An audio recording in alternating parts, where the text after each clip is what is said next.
Si Uranus ay isang bayani sa Mobile Legends, Bangbang. Ang Celestial Palace ayon sa alamat, ang lungsod na lumulutang sa itaas ng kalangitan ng Land of Dawn ay dating tahanan ng mga Diyos. Usap-usapan din na ang misteryosong lugar na ito ang may hawak ng susi sa pamamahala sa mundo. Ilang taon na ang nakalilipas, ginamit ng pinuno ng Celestial Palace ang teknolohikal na lihim ng mga sinaunang tao upang lumikha ng Uranus, pagkatapos ay inutusan itong bantayan ang lungsod at hintayin ang paglitaw ng isang bagong pinuno.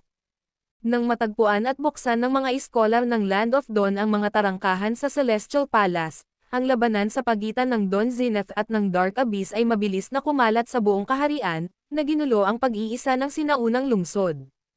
Ang dalawang puwersa ay naghangad na sakupin ang Celestial Palace bilang simbolo ng tagumpay, ang kanilang mga bayani ay pinakawalan ang buong lawak ng kanilang kapangyarihan at sa wakas ay umabot sa isang hindi pagkakasundo.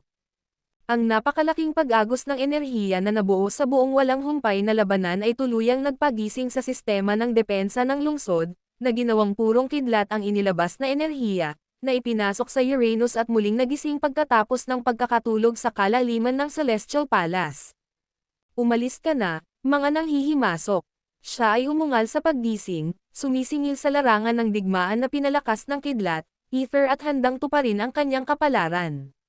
Ang kanyang layunin, ang linisin ang mga ganid na manghihimasok na ito na nakagambala sa katahimikan ng Celestial Palace. Trivia para kay Uranus. Ang kanyang pangalan, Uranus, ay nagmula sa primordial Greek god of the sky, na siyang ama ng mga Titans.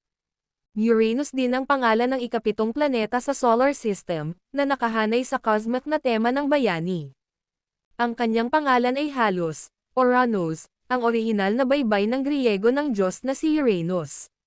Nagpa siya ang mga developer sa Uranus, upang itugma ang pangalan ng planeta at gawing mas madaling makilala sa buong mundo. Ang Uranus ay isa sa pinakamatandang nilalang sa lore ng laro. Siya ang tagapag-alaga ng Celestial Palace na isa sa mga mapaglarong mapa sa laro bago ito pinalitan ng Sanctum Island.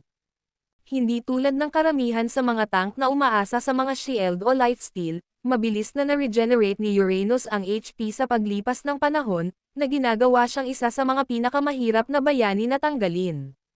Ang kanyang passive, Radiance, ay nagbibigay daan sa kanya na mag-stack ng HP regeneration sa tuwing siya ay nakakaranas ng pinsala, na ginagawang mahusay siya sa mga matagal na laban. Comment mo na ang favorite hero mo sa ML upang ang hero mo ang susunod kong gawan ng video.